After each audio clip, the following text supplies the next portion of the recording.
guys, welcome back to Be the Topper. This is chapter 1 Investment Basics of Class 10th FMM. इससे पहले मैंने तुम लोगों को सारा सिलेबस बहुत ही कॉम्प्रिहेंसिव मैनर में समझाकर एक वीडियो डाला था. अगर तुम लोगों ने पूरे सिलेबस को समझने वाला वो वीडियो नहीं देखा है तो प्लीज़ उस वीडियो को एक बार देख लेना. तुम्हें ओवरऑल आइडिया लग जाएगा कि अच्छा इस पूरे कॉन्टेंट में हम लोग क्या क्या पढ़ने वाले हैं. ओके, उसके बाद आज हम इस वीडियो में, ये पार्ट 1 है क्योंकि, तो मैं तुम्हें ऑलरेडी बता देती हूँ. यहाँ पे हम आज इस वीडियो में इस चैप्टर के शॉर्ट टर्म फाइनेंशियल ऑप्शंस तक देखने वाले हैं. ओके, तो तुम ध्यान से देखो पूरा वीडियो, और तुम्हें जो भी कोई डाउट आता है, कोई भी प्रॉब्लम आती है, कुछ भी तुम्हें समझ में नहीं आता है तो मुझे कमेंट में बता देना, और आई विल ट्राई कि मैं तुम्हें बहुत ही अच्छे तरीके से समझाऊं. अब देखो, सबसे पहले हमारा चैप्टर का नाम क्या है? Investment basics. तो इन्वेस्टमेंट के बेसिक्स हमको इस चैप्टर में पता लगने वाले हैं कि इन्वेस्टमेंट क्या होता है, क्यों करनी चाहिए, कब करनी चाहिए, जब कर रहे होते हैं तो किन बातों का ध्यान रखना चाहिए, इन्वेस्टमेंट पे हम पे इंटरेस्ट कैसे मिलेगा, इंटरेस्ट जो होता है वो कौन डिटरमाइन करता है. उसके बाद हम फाइनेंशियल ऑप्शंस देखेंगे, और फिर फाइनेंशियल ऑप्शन जो दो तरीके के होते हैं, शॉर्ट एंड लॉन्ग, उसमें से हम लोग शॉर्ट वाले को देख रहे होंगे. ओके, लॉन्ग से हम लोग नेक्स्ट पार्ट में शुरू करेंगे. तो चलो शुरू करते हैं इसको. What is investment? अब देखो, बहुत बार तुम लोगों ने सुन लिया कि इन्वेस्टमेंट करना चाहिए, इन्वेस्टमेंट इन्वेस्टमेंट इन्वेस्टमेंट. अब ये इन्वेस्टमेंट है क्या? और ये देखो बहुत अच्छा क्वेश्चन भी बनता है. अब इन जितने भी लेक्चर्स में तुम्हें बताने वाली हूँ, मैं उसमें तुम्हें इंपॉर्टेंट क्वेश्चन भी बताऊंगी, और जो पेपर तुम्हारा होगा ना वो इसी बुक से आने वाला है. पेपर की टेंशन मत लेना कि अच्छा पेपर कहीं बाहर से तो नहीं आ जाएगा. नहीं, पेपर कहीं बाहर से नहीं आता, पेपर इसी बुक से आता है. इस वीडियो को जितने भी अच्छे तरीके से देख सकते हो. अपनी तुम्हारे पास अगर बुक है उसमें नोट्स लिख सकते हो, उसमें अंडरलाइन कर सकते हो, हाईलाइट कर सकते हो, वही करो, उसी को पढ़ो, उसी में से पेपर आएगा. और ये मैं तुम्हें ये स्टार्टिंग में बता रही हूँ कि इस सब्जेक्ट में 100 में से 100 लाना, 100 में से 99 मार्क्स लाना बहुत ही ज़्यादा आसान है. Okay, it's not at all difficult. अब हम देखेंगे कि इन्वेस्टमेंट क्या होता है. अब देखो, जितना भी पैसा आप लोग कमा रहे होते हो, जैसे आप लोग तो कुछ नहीं कमा रहे हो, हम लोग क्या हैं, हम लोग हैं बेरोजगार. बट हमारे जो मम्मी पापा हैं, जो हमारे पेरेंट्स हैं, वो अगर मान लो कि हमारे पेरेंट्स की इनकम है 60,000 रुपये है, फॉर एग्जाम्पल 60,000 रुपये हमारे पेरेंट्स की इनकम है. अब यहाँ पे क्या करा, हमने इतना पैसा कमाया, अब इसमें से हमारे कुछ होंगे खर्चे. अब मान लो कि भाई मतलब 50,000 के आसपास हमारे खर्चे निकल के आए. भाई हमारे जो हमारे पेरेंट्स के बच्चे हैं, जैसे कि हम, उनके हमारे स्कूल फीस चली गई, हमारे घर का किराया चला गया, हमारे बिजली का बिल चला गया, ये वो जितने भी खर्चे होते हैं, हमारी ग्रोसरी हो गई. उसके बाद जो हमारे पास 10,000 रुपये बचे, है ना, जो हमारे पास 10,000 रुपये बचे, अब इसका क्या करें? इसको घर में रख लें. घर में क्या पता चोरी हो गई, फिर क्या होगा, डाका पड़ गया तो क्या होगा. अब इसमें क्या करना है, जो हमारे 10,000 रुपये जो रेस्ट सेव्ड होती है ना, कुछ मनी तो खर्च हो जाती है, पार्टली हम लोग उसको स्पेंड कर देते हैं, खर्च कर देते हैं हमारी नीड्स पे, हमारी वांट्स पे. कुछ पैसे हमारे पास बच रहे होते हैं, तो उसको हम क्या करते हैं, उसको हम रख लेते हैं कि भाई फ्यूचर में अगर हमें ज़रूरत पड़ी तो हमारे लिए ये पैसा जो है वो हमारे लिए काम आएगा, है ना. तो इसको ध्यान से देखेंगे दोबारा. क्या है ये? The money you earn is partly spent and rest saved for meeting future expenses. समझ में आ गया तुमको कि जितने भी पैसे हम लोग कमाते हैं उसको हम थोड़ा खर्च कर देते हैं, कुछ बचाते हैं, ताकि हम अपने फ्यूचर के एक्सपेंसेस, जो अभी हमें पता नहीं है कि भाई फ्यूचर में हमारे संग क्या हो जाए, हमें कैसे पैसे की जरूरत पड़ जाए, उसको हम लोग उसको सेव करते हैं. Okay, instead of keeping the savings idle, तुम्हारी जो सेविंग्स बची है 10,000 रुपये, अब तुम्हारे पास दो ऑप्शन है, या तो इसे घर में रख लो, है ना, अपने घर में रख लो, या फिर इसे कहीं इन्वेस्ट कर दो. अब देखो, दोनों चीज़ों के प्रोज एंड कॉन्स हैं. अब जब तुम घर में रखोगे तो तुम एकदम से उसको उठा के यूज़ कर सकते हो, पर घर में वो क्या होगा, पैसे का जो वैल्यू है. अब तुम्हें जब तुमने अगर वो वीडियो देखा होगा इंट्रोडक्शन वाला, उसमें मैंने बताया था टाइम वैल्यू ऑफ मनी, तो जो टाइम वैल्यू ऑफ मनी होगी ना वो कम हो जाएगी अगर पैसा तुम घर में रखोगे. तो प्रोज एंड कॉन्स दोनों हो गए. इन्वेस्टमेंट में अगर हम देखें तो भाई तुम इमीडिएटली तुरंत नहीं निकाल सकते अपने इन्वेस्टमेंट को, बट ये क्या होगा, ये इन्फ्लेशन को बीट करेगा. अगर तुमने सही तरीके से अपनी इन्वेस्टमेंट की है तो तुम्हारा जो रिटर्न है वो इन्फ्लेशन को बीट कर देगा, और तुम्हारे मनी की जो टाइम वैल्यू है वो बढ़ जाएगी. ओके, ये वाली बात समझ में आ रही. इसीलिए हम लोग करते हैं इन्वेस्टमेंट. तो ये क्या होता है कि भाई अपनी मनी को फालतू में घर में रखने से अच्छा है कि आप उस पर रिटर्न लो. और रिटर्न कैसे लोगे, आप उसको इन्वेस्ट कर दो. तो उसी प्रोसेस को हम लोग बोलते हैं इन्वेस्टमेंट. ठीक है, तो आई होप तुम लोगों को ये बात समझ में आई होगी. ये बात मतलब मैं सिर्फ इतना नहीं चाहती कि तुम लोग सिर्फ रोट लर्निंग करो, इसको समझो भी, है ना. रोट लर्निंग तो तुम्हें कोई भी करा देगा, पर मेरे पढ़ाने का तरीका ये नहीं कि मैं तुम्हें रट्टा मरवा दूं कि अच्छा देखो ये है ऐसा है, इसको ऐसे ऐसे याद कर लो. नहीं, अगर तुमसे अब कोई पूछ ले कि अच्छा इन्वेस्टमेंट क्या हो जाए, तुम उसको इस तरीके से बताओ जैसे जैसे मैंने तुम्हें बताया. ठीक है, वाई शुड वन इन्वेस्ट. अब इन्वेस्ट करे ही क्यों, मैंने 2-3 बातें तुम्हें वैसे ही बता दी हैं, पर फिर भी एक बार सुन लो. Earn return on your idle resources. अब देखो ये जो 10,000 रुपये हमारे पास पड़े थे, अभी घर में ही पड़े रहते हैं, इनका क्या होता है, हम इसे शायद फालतू में खर्च कर देते, शायद ओवर स्पेंड कर देते। कंज्यूमरिज्म हमारे अंदर वैसे ही बहुत ज़्यादा बढ़ चुका है, फालतू में रखे रहते हैं या कुछ नहीं होता, रखे रहते हैं ना। तो अब क्या होगा, अब इस इन्वेस्टमेंट पर, अब अगर घर में रखे रहते हैं तो इसमें कोई भी इन्वेस्टमेंट का रिटर्न कुछ नहीं मिलता, क्योंकि इन्वेस्टमेंट ही नहीं है, फालतू में रखे पड़े। बट अगर आप बैंक में जमा करा दोगे या कहीं और लगा दोगे तो कुछ भी आपको, मान लो अगर 1%, वैसे 1% इंटरेस्ट मिलता नहीं, पर अगर 1% भी इंटरेस्ट मिल रहा है तो भी आप उस पर कुछ ना कुछ कमा रहे हो। Generate a specified sum of money for specific goal in life. जैसे मान लो अभी तुम एक बच्चे हो, है ना, तुम एक बच्चे ही हो, आई होप 10th क्लास में, ठीक है, तुम्हारा नाम है ए, तुम्हारा नाम है ए, तुम्हारा बहुत ही ज़्यादा मन करता है कि भाई मेरे पास ये वाली बाइक होनी चाहिए, मेरे पास ये वाली बाइक होनी चाहिए। अब तुम्हारे पास उस, अब देखो जो भी हमारी चीज़ें पसंद की होती है ना, उसको खरीदने का ज़्यादातर हमारे पास पैसा नहीं होता है, तो हम क्या करते हैं, हम पैसे को सेव करना शुरू करते हैं। अब 10th क्लास में अगर अभी हो, एक बाइक पसंद आ गई है, पर इसका मतलब ये नहीं कि बाइक तुम्हें अभी मिल जाएगी, बाइक तुम्हें अभी नहीं मिलेगी, तो तुम क्या करोगे कि भाई तुम पैसे जोड़ना शुरू करोगे कि भाई जो भी मुझे घर से पॉकेट मनी मिल रही है, या जो भी मुझे मेरे रिलेटिव अगर घर पे आ रहे हैं मुझे कुछ दे रहे हैं, तो मैं भाई पैसे जोड़ूं, है ना। तो तुम देखो बाइक के लिए पैसे जोड़ना रिलेटिव से बहुत ही मुश्किल हो जाएगा, पर धीरे धीरे जब तुम जोड़ने जाओगे तो तुम्हारे पास एक स्पेसिफाइड सम ऑफ मनी हो जाएगा। समझ रहे हो कि भाई मेरे को एक स्पेसिफिक गोल था कि भाई मुझे ये वाली बाइक खरीदनी थी, धीरे धीरे मैंने 2-3 साल तक लगातार पैसा जोड़ा और अब मेरे पास इतने पैसे हैं कि मैं उस बाइक को खरीद सकता हूँ। तो इसके लिए भी हमें इन्वेस्टमेंट करनी चाहिए, ठीक है। और ये इन्वेस्टमेंट हमें घर पे नहीं करनी है कि घर पे हम पैसा रख रहे हैं, उसकी तो टाइम वैल्यू ऑफ मनी कम हो जाएगी, पर अगर आपने उसको इन्वेस्ट किया है तो उस पर 2-3 सालों में जो भी आप इनकम, जो भी आप अपने पैसे को इन्वेस्ट करोगे उस पर आपको रिटर्न भी मिलेगा, ठीक है। तो वो उसका पैसा जो है आपका वो और तेजी से बढ़ेगा, घर में रह के वो इतना तेजी से नहीं बढ़ पाएगा। समझ गए। तीसरा आ जाते हैं make a provision for an uncertain future. हमारा फ्यूचर बहुत ही अनसर्टेन है, ये बात हम सबको पता है। आज आप यहाँ पे सही सलामत बैठे हो, भगवान न करे कल हमारे साथ क्या हो जाए हमें कुछ नहीं पता, या फिर मान लो कि कोई ऑफर ही आ जाए। अब मान लो कि मेरे को बहुत अच्छा सिंगर बनना है, मुझे किसी ने कह दिया आप मुंबई आ सकते हो, और उसने तो दे दिया मुझे ऑफर, पर मेरे पास तो मुंबई जाने के पैसे ही नहीं है, तो फिर बताओ क्या होगा। ये अनसर्टेन फ्यूचर है, तो मुझे इसके लिए इन्वेस्टमेंट करनी चाहिए। वैसे पता नहीं कौन मेरे से कहेगा कि आप मुंबई आ सकते हो, कह दे कोई बस जल्दी से। One of the most important why one needs to invest wisely is to meet the cost of inflation. ये मैं बार बार बोल रही हूँ, मैंने इंट्रो वाली वीडियो में भी इसको बोला था कि सबसे इंपॉर्टेंट रीजन ही इन्वेस्टमेंट करने का ही होता है कि आप इस इन्फ्लेशन की कॉस्ट को बीट करना चाहते हो, कि भाई इन्फ्लेशन से आपका पैसा आगे निकल जाए। कि अगर मान लो कि आज कोई चीज़ 10 रुपए की है ना, और अगले 10 साल बाद वो 15 रुपए की हो गई, और आपने 10 रुपए बचा के रखे अपने घर में कि भाई अगले 5 साल बाद मुझे ये चीज़ खरीदनी है। अब बताओ, अब खरीद लोगे? अब 5 रुपए तो कम पड़ गए, बट अगर आपने यही पैसा इन्वेस्ट किया होता और आपको रिटर्न मिलता, तो मान लो ये 15, 16, 20 जितने का भी हो जाता, ठीक है, 5 सालों में, तो उससे क्या होता, आपने अब किया इन्फ्लेशन को बीट। इसीलिए हमें इन्वेस्टमेंट करना चाहिए। अगर इन्वेस्टमेंट नहीं करोगे तो इन्फ्लेशन को बीट नहीं कर पाओगे। अब इन्फ्लेशन मैंने कई बार कह दिया, मैंने समझाया नहीं अभी तक इस शब्द को एक भी बार।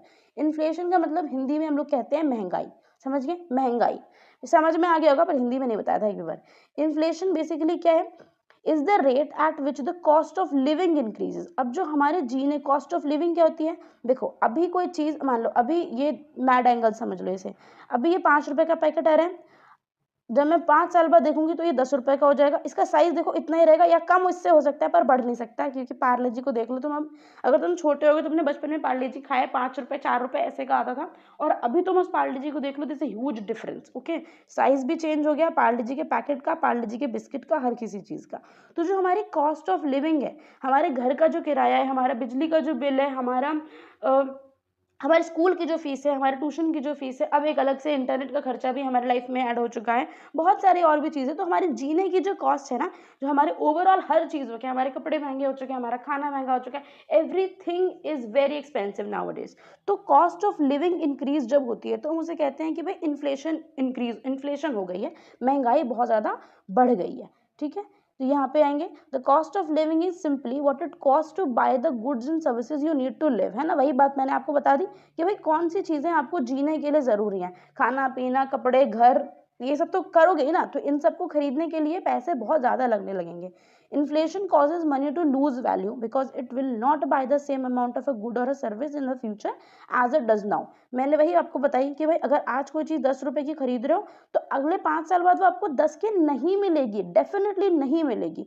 वो 15 की मिलेगी, वो 12 की मिलेगी, पर 10 की वो नहीं मिलेगी। इसी को हम लोग कहते हैं कि भाई आपको कॉस्ट ऑफ इन्फ्लेशन को बीट करना है। ओके, तो यहाँ पे देखो, यहाँ पे कह रहा है कि the aim of the investment should be to provide a return above the inflation rate to ensure that the investment does not decrease the value. ये बहुत अच्छी चीज़ है कि अब यहाँ पर देखो, मान लो मैंने 100 रुपये आज सेव करके रखे हैं और अगले मुझे पता है कि भाई 5 सालों में ये जो चीज़ है ये 120 रुपये की हो जाएगी। ओके, अब मेरे से किसी ने कहा कि भाई इन्वेस्ट करो इन्वेस्ट करो इन्वेस्ट करो, मैंने पैसे इन्वेस्ट कर दिए, पर मैंने ये चीज़ नहीं देखी कि अब भाई अगले 5 सालों में ये चीज़ अगर 120 रुपये तक के आसपास की हो जाएगी तो मुझे इन्वेस्टमेंट ऐसे करनी है कि भाई मेरे को इस 100 रुपये पे 20% का रिटर्न मिले, है ना। ये चीज़ मुझे देखनी थी, पर मैंने क्या करा, मैंने सिर्फ 5% का इंटरेस्ट पे इसको इन्वेस्ट कर दिया और मैं बोल रहा हूँ कि वाह वाह क्या मैंने इन्वेस्टमेंट करी है, वाह। बट ये कोई इन्वेस्टमेंट नहीं है, फालतू की इन्वेस्टमेंट है ये, ठीक है। मुझे ये इंश्योर करना है कि 5 साल के अंदर मुझे ये इस पैसे पे, इस 100 रुपये पे एटलीस्ट 20% का रिटर्न तो मिल ही जाए, ताकि मैं इन्फ्लेशन की जो कॉस्ट है उसको मीट कर सकूं, ठीक है। ये वाली बात हो गई, ये यहाँ पे लिखी है और ये बहुत ही इंपॉर्टेंट फैक्टर होता है। तो आई होप तुम लोगों को ये इन्फ्लेशन समझ में आ गया होगा। नेक्स्ट आते हैं व्हेन टू स्टार्ट इन्वेस्टमेंट। अब यहाँ पे देखो कि भाई कौन सा ऐसा टाइम होता है जब हमें पता लगता है कि अच्छा इन्वेस्टमेंट करनी शुरू कर देनी चाहिए। तो इस पे यही 3 बातें हैं। अगर तुमसे पेपर में पूछ ले तो तुम्हें कुछ नहीं करना, बस ये लिखना है 3 गोल्डन रूल्स हैं ये इन्वेस्टमेंट, एक किसी भी इन्वेस्टर के लिए सिर्फ ये लिखना है और इसको थोड़ा सा एक्सप्लेन कर देना है कि भाई जितना जल्दी आप लाइफ में इन्वेस्टमेंट कर सको उतना जल्दी करना चाहिए, उससे अच्छा रिटर्न मिलता है, ब्ला ब्ला ब्ला, ठीक है। इंपॉर्टेंट यही है, नंबर इसी को देख के मिल जाएंगे। इन्वेस्ट अर्ली, उसके बाद आ जाते हैं इन्वेस्ट रेगुलरली। इन्वेस्ट रेगुलरली करो, मतलब ऐसा नहीं होना चाहिए कि भाई आपने आज इन्वेस्ट कर दिए 2000 रुपये, फिर आपने अगले 10 साल बाद इन्वेस्ट कर दिए, ऐसे कुछ फायदा नहीं होगा। कर रहे हो तो मंथली बेसिस पे करो, ईयरली बेसिस पे करो, ऐसे रेगुलरली आपको इन्वेस्ट करना है। Invest for long term not for short term. हमेशा एक चीज़ देखनी है कि भाई अगर हो सके तो अपने इन्वेस्टमेंट को लॉन्ग टर्म के लिए रखो, क्योंकि शॉर्ट टर्म में अगर आप मार्केट में भी, अगर आप स्टॉक मार्केट में भी इन्वेस्ट करते हो तो शॉर्ट टर्म में प्रॉफिट कमाना ना, ये उन लोगों का होता है कि भाई जो बहुत ही ज़्यादा प्रो है उस चीज़ में, तो वो एकदम से मार्केट में पैसा डालेंगे निकाल लेंगे, उनकी बहुत इनकम हो जाएगी। बट अगर हमारे जैसे नूब लोग ऐसे करने की कोशिश करेंगे तो हमें लॉस हो जाएगा।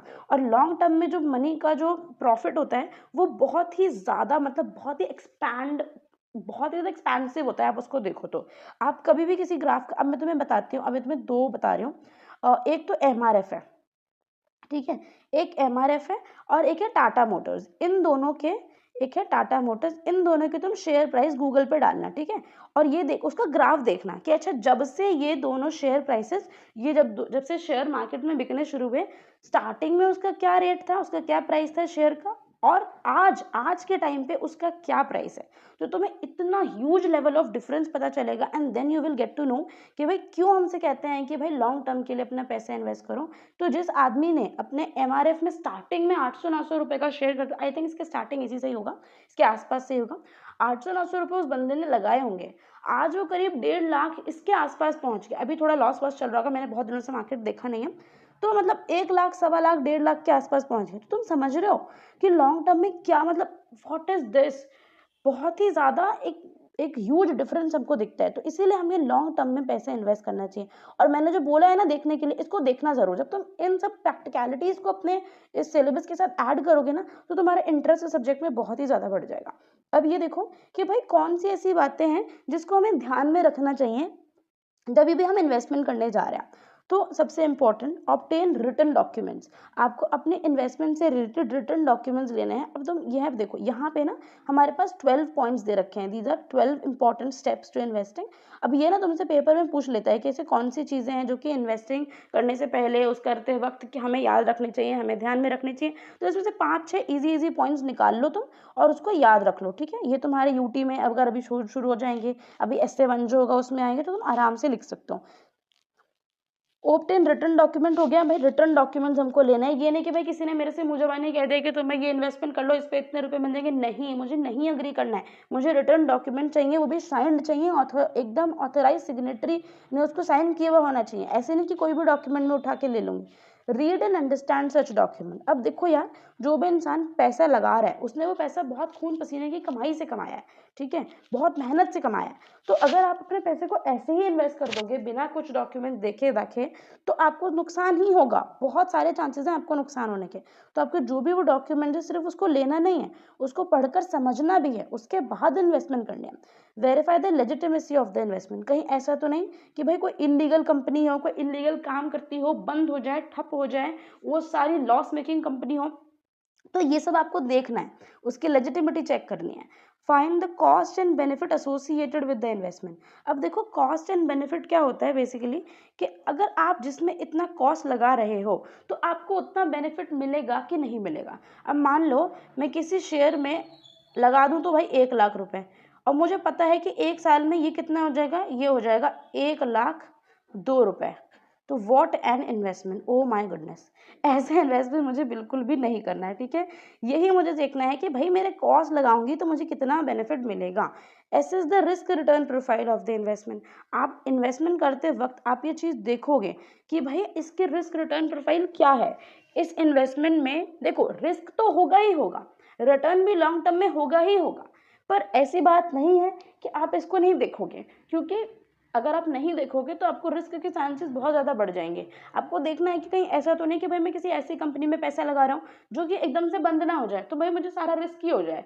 Know the liquidity and safety aspect of the investment. अब लिक्विडिटी भी चेक करनी है भाई, अगर मुझे ज़रूरत पड़ गई, मुझे मेरे पैसे को निकालना पड़ गया, तो क्या मैं अपने पैसे को निकाल सकता हूँ। अब मान लो मैंने कोई ऐसा म्यूचुअल फंड में इन्वेस्ट किया है जिसमें 20 सालों तक मैं कोई पैसा निकाल ही नहीं सकती, और उसमें मैंने अपना बहुत ही ह्यूज लेवल ऑफ अपना इनकम, अपनी सेविंग लगा रखी है, तो उससे क्या होगा। अब देखो यार, अनसर्टेन फ्यूचर है, that is we all know कि भाई फ्यूचर हमारा बहुत अनसर्टेन। अब मुझे ज़रूरत पड़ गई कुछ पैसे की और मैं उसे निकाल भी नहीं सकती, तो फिर क्या फ़ायदा मेरे इन्वेस्टमेंट करने का, मेरे पैसे को बढ़ाने का, मेरे पास पैसे होने का, मेरे पैसे इन्वेस्ट करने का, कोई this no meaning behind that, है ना, अगर मैं उसको यूज़ ही नहीं कर सकती तो।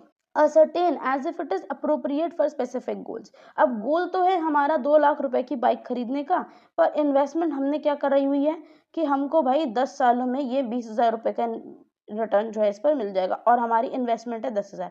मतलब क्या है ये सब, मतलब व्हाट इज दिस, ऐसे नहीं होता है ऐसे नहीं होता है, ठीक है। आपको देखना है कि भाई आपका क्या स्पेसिफिक गोल है, आपके जो गोल है उसके हिसाब से ही आप इन्वेस्टमेंट करोगे, है ना। उतना ही आपका प्रिंसिपल अमाउंट होना चाहिए, उतना ही आपको ये देखना है कि भाई मुझे इस इन्वेस्टमेंट पे कितना इंटरेस्ट मिल सकता है, ताकि मैं इतने टाइम बाद मैं 2 लाख रुपए पर पहुंच जाऊं और मैं इस बाइक को खरीद लूं, ठीक है। क्योंकि और ये 2 लाख भी कैसे हैं कि भाई ये बाइक 5 साल बाद 2 लाख रुपए की मिलेगी, अभी शायद वो थोड़ी सस्ती हो, ठीक है, क्योंकि अब जैसे तुम्हारी इन्वेस्टमेंट बढ़ेगी वैसे बाइक की इन्फ्लेशन भी बढ़ेगी, समझ रहे हो। तो ये सब चीज़ें देखनी पड़ती हैं। Compare this detail with other investment opportunities. अब ऐसा नहीं कि मान लो किसी ने एक बात बता दी, उसी के चक्कर में पड़ गए, उसी में जाके इन्वेस्ट करते, देखा ही नहीं कि भाई दूसरे ऑप्शंस क्या हो सकते हैं, नहीं, ऐसे नहीं करना। आपके आसपास आप जितने भी अपॉर्चुनिटीज़ को एक्सप्लोर कर सकते हो, जितने भी ऑप्शंस को एक्सप्लोर कर सकते हो अपने आसपास इन्वेस्टमेंट के, उन सबको देखो, देन कंपेयर कि भाई कौन सा मेरे हिसाब से सूटेबल लग रहा है, and then invest your money in that particular कोई भी चीज़ जो है। Examine if it fits in with other investment. आपको ये भी देखना है कि आप जो भी ऑलरेडी आप इन्वेस्टमेंट जो कर चुके हो उसके साथ वो फिट हो रहा है कि नहीं हो रहा है। और यहाँ पे देखो यार, सबसे इंपॉर्टेंट पॉइंट है हमारे पास ये 10th पॉइंट, जहाँ पे ये कह रहा है deal only through an authorised intermediary. आपको एक ऑथराइज्ड इंटरमीडियरी के थ्रू ही डील करना है। इससे क्या होता है कि अगर आपके साथ कोई भी प्रॉब्लम आ जाती है तो सेबी जो होता है, सेबी क्या है, securities and exchange board of India which regulate the stock market, तो वो आपकी हेल्प कर सकती है, ठीक है, उसके पास ऑप्शंस होते हैं। बट अगर आप अनऑथराइज इंटरमीडियरी के थ्रू ट्रेड कर रहे हो फिर आपकी हेल्प करना थोड़ा सा मुश्किल हो जाता है। Seek all clarification about the intermediary and the investment. आपका जो भी इंटरमीडियरी है, आपकी जो भी इंटरमीडियरी क्या होता है बेसिकली, एक ब्रोकर जिसे हम कहते हैं, उसको हम कह सकते हैं कि इंटरमीडियरी होता है। ब्रोकर क्या होता है ये सबको पता होगा कि बेसिकली जो हमको स्टॉक मार्केट से, एक इंडिविजुअल इन्वेस्टर है, यहाँ पे स्टॉक मार्केट है, उसके बीच में कनेक्शन का काम करता है ब्रोकर, ठीक है, ये बता दिया मैंने तुम लोगों को। और जो भी हमारा इंटरमीडियरी है, जो भी हमारी इन्वेस्टमेंट है, उसके बारे में जितनी भी क्लैरिफिकेशन लेनी है सारी पहले ले लो, उसके बाद अपने पैसे को इन्वेस्ट करो। और explore the options available to you if something were to go wrong, and then if satisfied make the investment. जितने भी तुम्हारे पास ऑप्शन है उन सबको एक्सप्लोर कर लो। अगर कुछ भी मान लो तुम्हें लगता है कि भाई चीज़ें गलत हो रही हैं, उसको देखो, और अगर लगता है कि भाई सब ठीक है तो फिर उसको इन्वेस्टमेंट कर दो। और अगर तुम्हें इस पूरे एसए 1 का जो तुम्हारा सिलेबस है, एसए 1 में तुम्हारे कितने चैप्टर आएंगे 1 से लेके 5 के, अगर तुम्हें उसके हैंड रिटन नोट्स चाहिए तो वो भी मैंने तुम लोगों के लिए बना रखे हैं। उसका लिंक मैंने तुमको डिस्क्रिप्शन में दे दिया है, तुम जाके वहाँ पर चेकआउट कर सकते हो। हैंड रिटन नोट्स हैं तुम्हारे लिए। मैंने प्रॉपर एक क्वेश्चन बैंक बना रखा है जिससे इस साल भी बच्चों को बहुत ही ज़्यादा हेल्प हुई है। उसमें जितने भी प्रोबेबल, जितने भी इंपॉर्टेंट क्वेश्चन इस पूरी बुक से तुम्हारे एग्जाम में पूछे जा सकते हैं, सारे हैं, ठीक है। तो तुम उन सबको चेकआउट कर सकते हो, एक बार डिस्क्रिप्शन जरूर देख लेना। अब हम आएंगे अपने what is meant by interest पे। भाई इंटरेस्ट क्या होता है? मैं इतनी देर से तुमसे कह रही हूँ कि अगर तुम पैसे को इन्वेस्ट करोगे तो तुमको इंटरेस्ट मिलेगा, ठीक है। तो देखो, जब हम किसी से भी मनी बोरो कर रहे होते हैं तो हमें ये होता है कि भाई हम उसको पैसे वापस करेंगे। तो यहाँ पे क्या होता है, हमने सिर्फ उसको पैसे नहीं वापस करने हैं, हमने उसकी जो मनी यूज की है उसको यूज करने का पैसा भी देना पड़ता है। समझ रहे हो? जैसे मान लो तुम्हारे पास 10 रुपए नहीं थे आज, ठीक है, तुम्हारे पास 10 रुपए थे, तुम अमीर हो, तुम्हारे पास 10 रुपए थे, मेरे पास नहीं थे। मैं तुम्हारे पास आई, मैंने कहा कि भाई मुझे 10 रुपए दे दो। तो तुमने देखा कि भाई देखो, इस बंदे के पास जब इसको जरूरत थी तो इसके पास 10 रुपए नहीं थे, मैंने भी इसको 10 रुपए दे दिए, ठीक है। अब मान लो मैंने 1 साल के लिए 10 रुपए लिए तुमसे, अब मैं 1 साल बाद आके तुमको सिर्फ 10 रुपए वापस कर दूं, तो तुम्हें ये नहीं लगेगा कि यार कि जब इसके पास पैसे नहीं थे तो मैंने इसको पैसे दिए, अब इसने मुझे 1 साल के बाद मेरे को इसे पैसे देने का मुझे कोई फायदा ही नहीं हुआ, इसने मुझे मेरे पैसे को यूज करने के पैसे नहीं दिए। तो अब जो तुमने 10 रुपए लिए हैं, दिए हैं मुझे, उसके बदले में मैं तुम्हें कितने रुपए दूंगी? 11 रुपए दूंगी। तो ये जो 1 रुपए है, ये क्या है? ये तुम्हारा इंटरेस्ट है। ये तुम्हारा, तुमने मुझसे 10% का इंटरेस्ट ले लिया इसके ऊपर, समझ रहे हो? 10% का इंटरेस्ट ले लिया तुमने मेरे से। तो ये 1 रुपए का तुम्हें फायदा जो होगा उसके चक्कर में ही तुम मुझे पैसे दोगे, अदरवाइज तुम मुझे पैसे क्यों दोगे? तो when we borrow money we are expected to pay for using it. हम उसको यूज करने का पैसा भी देते हैं, तो आपको प्रिंसिपल अमाउंट तो देना ही पड़ेगा। आपने आई थिंक ये पढ़ा होगा, 8th क्लास में शायद इंटरेस्ट का कॉन्सेप्ट आ जाता है। प्रिंसिपल अमाउंट तो आपको देना ही पड़ेगा, आपको इंटरेस्ट भी उस बंदे को देना पड़ेगा for using that particular money, ठीक है। तो इसी को हम लोग बोलते हैं इंटरेस्ट। अब यहाँ पे एक डेफिनेशन भी दे रखी है, उसको देख लेते हैं। Interest is an amount charge to the borrower. अब देखो, इंटरेस्ट किसके ऊपर चार्ज होता है? इंटरेस्ट को कौन दे रहा होता है? इंटरेस्ट को बोरोवर दे रहा होता है। ये मत समझ लेना कि अच्छा जिसने पैसा दिया वो ही इंटरेस्ट देगा, नहीं, जिसने पैसा लिया, जो बोरोवर है, वो इंटरेस्ट देगा। समझ रहे हो? फॉर क्यों देगा? For the privilege of using the lenders money. और किसको देगा? किसको देगा? लेंडर को देगा, ठीक है। इंटरेस्ट जो है वो, जो बोरोवर होता है वो लेंडर को देता है कि भाई तुमने मुझे मेरे समय पे पैसे दिए जब मेरे पास पैसे नहीं थे, तो अब मैं तुम्हें तुम्हारे पैसे तो दूंगा ही दूंगा, पर तुम्हारे पैसे को जो मैंने अपनी ज़रूरत के समय पे यूज़ किया उसके लिए मैं तुम्हें कुछ एक्स्ट्रा पैसे दूंगा, और ये जो एक्स्ट्रा है that is called interest rate. समझ गए? ये इंटरेस्ट रेट होता है जिस रेट पे, मान लो कि मैंने तुमसे 100 रुपये लिए थे और मुझे तुम्हें 105 रुपये वापस करने पड़े हैं, तो इस पर कितने % का इंटरेस्ट हो गया? इस पर 5% का इंटरेस्ट हो गया। आई होप तुम लोगों को इंटरेस्ट तो निकालना आता ही होगा, है ना। तो इस पर 5% का इंटरेस्ट रेट लग गया और ये है मेरा इंटरेस्ट रेट। समझ गए? अब आ जाते हैं what factors determine interest rate. अब ऐसे कौन कौन से फैक्टर्स होते हैं जिनसे इंटरेस्ट रेट डिटरमाइन होता है कि भाई आज, अब तुम जाके देखना, आज इस चीज़ को चेक करना। अच्छा, जितनी चीज़ें मैंने इस वीडियो में बताई है ना कि एमआरएफ का शेयर देखना, टाटा मोटर्स का देखना, यार ये सब तुम देखना। अगर तुम देखोगे ना तब तुम्हें समझ में आएगा कि प्रैक्टिकल इसका कितना यूज़ है इस सब्जेक्ट का। इसको बस थ्योरेटिकल अगर पढ़ोगे तो कोई फ़ायदा नहीं होगा पूरे साल पढ़ने का। बट अगर ये तुम्हारे चीज़ें तुम्हारे अंदर आ जाने चाहिए कि अच्छा ऐसे कैसे होता है, ये कितना होगा, वैसे कितना होगा, तो तुम्हें जो बेचैनी होगी ना इसको ढूंढने की, इसको समझने की, वही बेचैनी, वही जो तुम्हारी इंट्रीगनेस है, वही तुमको इस सिलेबस को इंटरेस्ट बनाएगी तुम्हारे लिए। अब यहाँ पे देखो, जैसे अलग अलग बैंक है, आज तुम जाके चेक करना, किसका चेक करोगे? मान लो for example HDFC bank, SBI, Punjab national bank, ठीक है, और एक मान लो हमारा ICICI बैंक, ठीक है। ये जो 4 बैंक है इनके FD के रिटर्न चेक करना, ठीक है।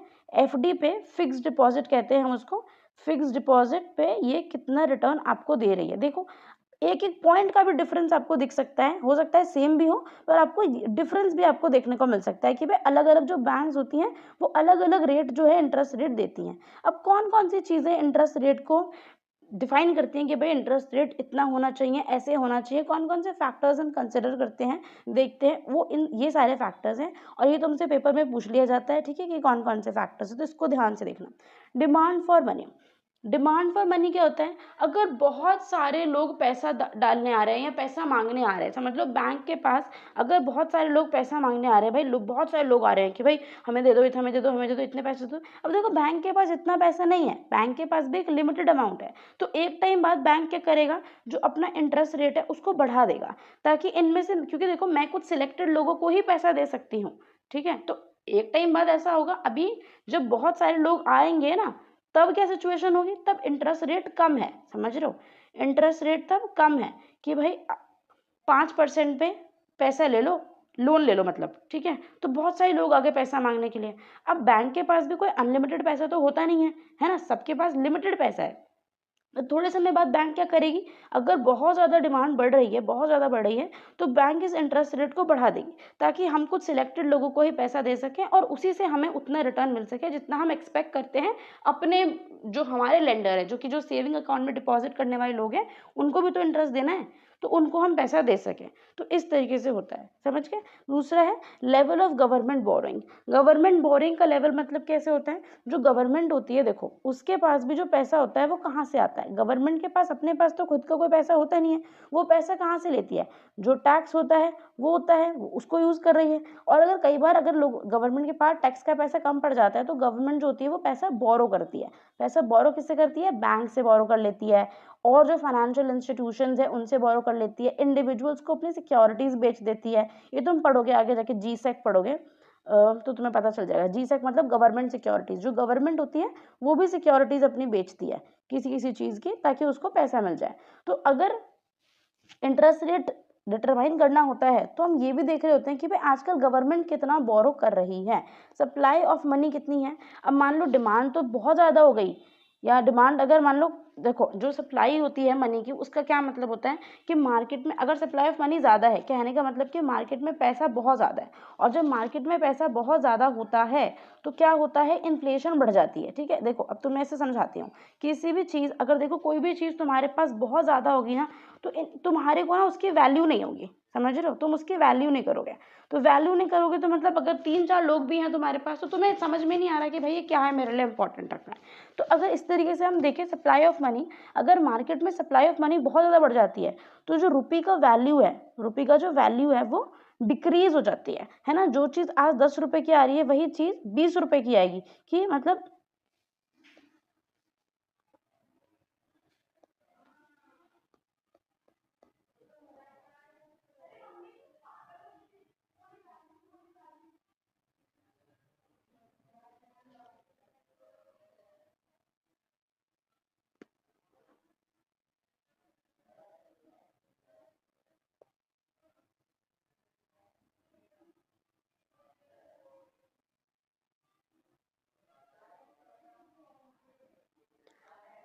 अब देखो जब ये इन्फ्लेशन होती है, तब होता क्या है कि जो रुपये है ना, उसकी वैल्यू कम हो जाती है। रुपये की वैल्यू कम होने का क्या मतलब है कि जो चीज़ अभी तक आपको 10 रुपये के नोट में मिल जा रही थी, वही सेम पर्टिकुलर प्रोडक्ट आपको अब 20 रुपये में मिल रहा है। इसका मतलब 10 रुपये की वैल्यू तो कम हो गई ना। अब 10 रुपये की वैल्यू कितनी हो गई, 20 रुपये हो गई भाई। अब वही चीज़ आपको 20 की मिलेगी। तो ये कब होता है, जब मार्केट में सप्लाई ऑफ मनी बहुत ज़्यादा बढ़ जाती है। तो इन्फ्लेशन को रोकने के लिए जो हमारी गवर्नमेंट है, जो हमारी आरबीआई है, वो क्या करती है कि इंटरेस्ट रेट को बढ़ा देती है, ठीक है। इंटरेस्ट रेट को बढ़ाने से क्या होगा, अब देखो मार्केट में जितना पैसा है, अगर तुम्हें पता लगेगा कि जो बैंक है वो पहले तो 5% इंटरेस्ट दे रही थी मुझे, पहले मुझे बैंक 5% इंटरेस्ट दे रही थी अपने पास पैसा रखने के लिए, पर अब बैंक ने ये जो इंटरेस्ट रेट है ये 10% कर दिया। क्यों कर दिया, क्यों करा बैंक ने, क्योंकि सप्लाई ऑफ मनी बहुत ज़्यादा बढ़ गई थी। तो बैंक क्या चाहता था कि ये जो पैसे हैं ये सब लोग बैंक के पास जमा करा दें और मार्केट में मनी सप्लाई थोड़ी सी कम हो जाए, और जैसे ही वो कम होगी तो इन्फ्लेशन कम हो जाएगी। ये बात बहुत ही इकोनॉमिक का कोर कॉन्सेप्ट है ये इन्फ्लेशन का। तो मैं अगर उतना नहीं भी समझ में आया हो तो कोई दिक्कत नहीं है, 1-2 बार तुम वीडियो पीछे करके देख लेना, पर अगर फिर भी नहीं समझ में आया तो इट्स ओके, ठीक है, कोई दिक्कत नहीं है। तुम सिर्फ इतना समझ लो कि सप्लाई ऑफ मनी जो होती है ये इम्पैक्ट डालती है इंटरेस्ट रेट पे। ये एकदम इकोनॉमी का, जब तुम 11th क्लास में अगर इकोनॉमिक्स कभी पढ़ोगे, मैक्रो इकोनॉमिक्स का एकदम इन्फ्लेशन का कोर कॉन्सेप्ट मैंने तुमको बताया है। तो अगर तुम्हें नहीं भी आया समझ में तो इट्स ओके। इन्फ्लेशन रेट, वही इन्फ्लेशन रेट भी देखना पड़ता है, अगर इन्फ्लेशन रेट बढ़ रहा है तो इंटरेस्ट रेट भी बढ़ जाता है, ठीक है, ये बात हमेशा याद रखो। और यहाँ पे क्या है, the Reserve Bank of India and government policies which determine some of the various mentioned above. ये सब चीज़ें हैं, ये सब आरबीआई और कौन देख रहा होता है, गवर्नमेंट पॉलिसीज देख रही होती है। अब आते हैं हमारे पास वेरियस ऑप्शंस, हमारे पास इन्वेस्टमेंट के कौन कौन से होते हैं। तो देखो पहला तो है फिजिकल एसेट। फिजिकल एसेट क्या है, बेसिकली जो चीज़ हमें दिख रही है ना, ऐसा नहीं है कि भाई हमें दिख नहीं रहे, जिसे हम छू सकते हैं, टैंजिबल भी कह सकते हो इसको। रियल एस्टेट मतलब प्रॉपर्टी हो गई, गोल्ड हो गया, ज्वेलरी हो गई और कमोडिटीज़ हो गई, जैसे दाल चावल चीनी जीरा, ये सब जो होता है ना, ये सब कमोडिटीज़ कहते हैं और इसका भी ट्रेड होता है। ठीक है, इसके लिए भी कमोडिटी मार्केट होता है, वहाँ पर इसका भी ट्रेड होता है। तो तुम्हें ये सोचना कि ये कमोडिटीज़ क्या है, क्यों है। फाइनेंशियल एसेट्स में आते हैं। अच्छा देखो, यहाँ से ना तुमसे ऐसे 1 नंबर का क्वेश्चन पूछा जा सकता है कि इनमें से कौन सा फाइनेंशियल एसेट है, इनमें से कौन सा फिजिकल एसेट है, या फिर 2 फाइनेंशियल एसेट के नाम बताओ, या फिर 2 फिजिकल एसेट्स के नाम बताओ। तो तुम इसको इस तरीके से याद रखो, समझ गए। अब आएंगे हम लोग फाइनेंशियल एसेट्स पे। फाइनेंशियल एसेट में क्या होता है, फिक्स डिपॉजिट विद बैंक, जो मैंने तुमको एफडी भी बताया था, इसको आगे हम लोग पढ़ेंगे। Small saving instrument with post office, post office के साथ भी हम लोग स्मॉल सेविंग इंस्ट्रूमेंट भी कर सकते हैं। ठीक है, इंश्योरेंस होता है, प्रोविडेंट पेंशन फंड होते हैं जिसमें हम लोग इन्वेस्ट कर सकते हैं, ये सब फाइनेंशियल एसेट्स होती हैं। और सिक्योरिटीज मार्केट से रिलेटेड भी जैसे हमारे पास होता है, शेयर्स हो गए, बॉन्ड्स हो गए, डिबेंचर हो गए, तो ये तीनों चीज़ें हमको दिख रही हैं। ठीक है, अब हम आएंगे शॉर्ट टर्म फाइनेंशियल ऑप्शंस पे। ये इस वीडियो का भी लास्ट टॉपिक है। Short term financial instrument basically क्या होता है, ये शॉर्ट टर्म के लिए है। ठीक है, थोड़े समय के लिए, लेस देन 1 ईयर समझ लो इसको, लेस देन 1 ईयर के लिए ही है। तो सबसे पहला हमारे पास शॉर्ट टर्म फाइनेंशियल ऑप्शन होता है सेविंग बैंक अकाउंट। और ये क्या होता है, फर्स्ट बैंकिंग प्रोडक्ट है जिसको लोग यूज़ करते हैं। ठीक है, सबसे पहले कोई कुछ भी इन्वेस्टमेंट करे ना करे, सेविंग अकाउंट तो खुलवा ही लेता है बंदा। और इस पर लो इंटरेस्ट रेट होता है, जैसे 4 से 5% पर एनम का इंटरेस्ट रेट मिलता है इसको। ठीक है, बट ये होता है कि इसमें से आप कभी भी पैसा निकाल लो, कभी भी डाल लो, कोई दिक्कत नहीं है आपको। कोई भी ऐसा नहीं है कि भाई मैच्योरिटी पे पैसा निकलेगा, ऐसा वैसा कुछ नहीं है। ठीक है, आप डेली का काम भी कर सकते हो इसमें से पैसे निकाल के। मनी मार्केट और लिक्विड फंड्स क्या होते हैं, अब देखो ये ना specialise form of mutual funds होते हैं। एक म्यूचुअल फंड इसको सब, अब ये मनी मार्केट को समझने के लिए तुम्हें ये पता होना चाहिए कि म्यूचुअल फंड क्या होता है। तो म्यूचुअल फंड बेसिकली क्या है, एक पूल ऑफ मनी होता है जहाँ पे बहुत सारे अलग अलग तरीके के शेयर्स डिबेंचर में पैसा लगाया जाता है। आगे इसको और डिटेल में पढ़ने वाले हैं हम इसको, तो अभी मैं उतना नहीं बता रही। ठीक है, पर ये समझ लो कि specialise fund form of mutual fund है, ये म्यूचुअल फंड की तरह काम करता है, जो कि short term fix income instrument में इन्वेस्ट करता है। मतलब जो थोड़े समय के लिए है, बहुत लंबे समय के लिए नहीं आपको पैसा लगाना है। शॉर्ट टर्म फिक्स्ड इनकम है, शॉर्ट टर्म के लिए फिक्स रहेगा और देर बाय आपको एक इजी लिक्विडिटी मिल जाती है। इजी लिक्विडिटी मतलब अगर आपको पैसा निकालना है तो आप आराम से निकाल सकते हो। देखो, जो म्यूचुअल फंड होता है उसमें लोगों का बेसिक जो ज़्यादा मोटिव क्या होता है कि भाई हमको रिटर्न मिलना चाहिए अच्छा खासा, है ना, क्योंकि वो लॉन्ग टर्म के लिए हम लोग इन्वेस्ट कर रहे होते हैं। बट जो मनी मार्केट होता है उसमें सबसे पहला जो उसका प्राइमरी फंक्शन होता है वो होता है कि भाई आपके कैपिटल को प्रोटेक्ट कर ले, है ना, आपको लॉस ना हो। क्योंकि भाई देखो, थोड़े समय के लिए जो बंदा पैसा लगा रहा है वो ऐसा बंदा नहीं है कि बहुत रिस्क अवर मतलब रिस्क ले लेगा, बहुत ज़्यादा उसके पास पैसा है तो अगर उसके पैसा डूब भी गया तो उसे कोई टेंशन नहीं है, नहीं। तो सबसे पहला मोटिव क्या है कि भाई आपके कैपिटल को प्रोटेक्ट करेंगे। दूसरा हमारा मोटिव क्या होता है कि हमें आपको एक अच्छा सा रिटर्न देना है, जिससे कि आपकी कोई भी जो इन्वेस्टमेंट है उस पर अच्छा खासा रिटर्न आए और आपको उससे प्रॉफिट हो। और इसका जो रिटर्न होता है वो सेविंग बैंक अकाउंट से थोड़ा सा ज़्यादा ही होता है। ओके, अब आ जाते हैं फिक्स्ड डिपॉजिट विद बैंक्स। अब फिक्स्ड डिपॉजिट विद बैंक में क्या होता है, इसको हम सबसे पहले देखेंगे कि भाई इसको हम टर्म डिपॉजिट भी कहते हैं। टर्म डिपॉजिट क्यों कहते हैं, क्योंकि एक पर्टिकुलर टाइम के लिए होता है, फिक्स होता है, इसीलिए इसको हम फिक्स्ड डिपॉजिट कहते हैं। मिनिमम इन्वेस्टमेंट पीरियड इसका होता है 30 दिन के लिए आपको मिनिमम इसको इन्वेस्ट करना ही करना है।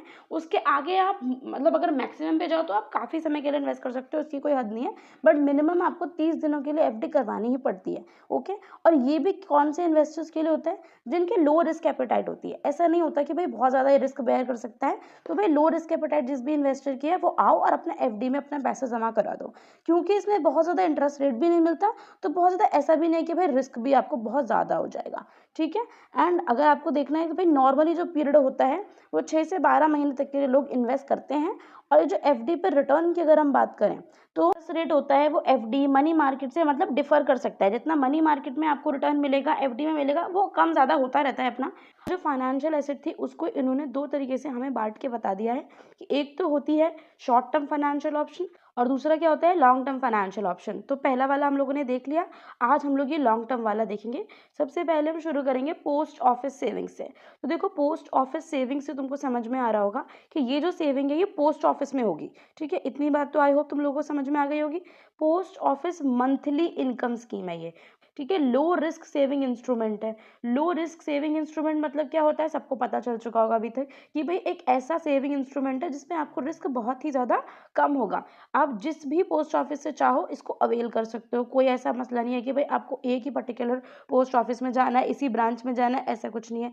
इंटरेस्ट रेट की अगर हम बात करें तो यहाँ पे 8% पर एनम का इंटरेस्ट रेट हमको मिल रहा होता है, जो कि मंथली पे किया जाता है, इसलिए बोला हुआ है मंथली इनकम स्कीम होती है एक तरीके से, ठीक है। 8% पर एनम का इंटरेस्ट, पर एनम का मतलब पूरे साल का है, बट ये मंथली पे किया जाता है।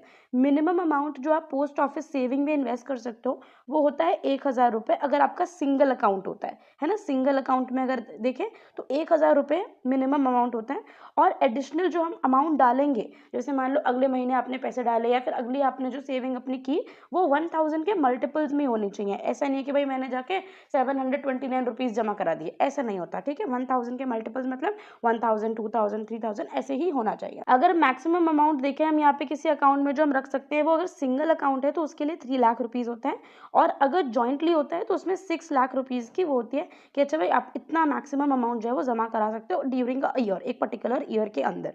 और इसकी मैच्योरिटी पीरियड जो होती है वो 6 सालों की होती है, 6 ईयर्स की होती है, ओके। और यहाँ पे एक और बात यहाँ पे बता रखी है कि a bonus of 10% is paid at the time of maturity.